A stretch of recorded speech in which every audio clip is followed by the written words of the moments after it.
Vandaag is het vrijdag 31 juli, de laatste dag van de maand. Ik heb vrij, zoals elke vrijdag, en ik heb de dag gebruikt om even terug te kijken. Wat een maand was het! Ik heb mijn telefoon gepakt en ben door mijn foto's van juli gescrolld. De barbecue bij Piet, de polder, Giethoorn, de bioscoop met Sarah, het terrasje in de zon. Zoveel kleine momenten die samen een hele maand vormen. 'S Ochtends ben ik naar de markt gegaan, gewoon om iets te doen te hebben. Ik heb verse aardbeien gekocht. De laatste van het seizoen, zei de marktkoopman.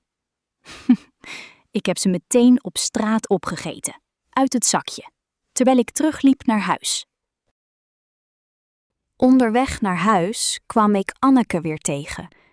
Deze keer met haar fiets, op weg naar haar werk. We hebben eindelijk een moment geprikt om koffie te drinken, komende zaterdag. Het voelde goed om te weten dat er na deze zomerse maand ook gewoon nieuwe dingen blijven ontstaan. Sarah kwam 's middags langs. We hebben samen koffie gedronken op mijn balkon en gepraat over augustus.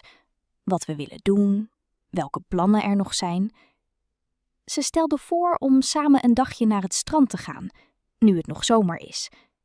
Ik vond dat een goed idee. Piet zwaaide naar me vanuit zijn tuin toen ik hem zag lopen. Ik heb even omgeroepen dat de barbecue nog steeds een van mijn beste herinneringen van deze maand is. Hij lachte en zei dat er in augustus vast weer een keer eentje komt.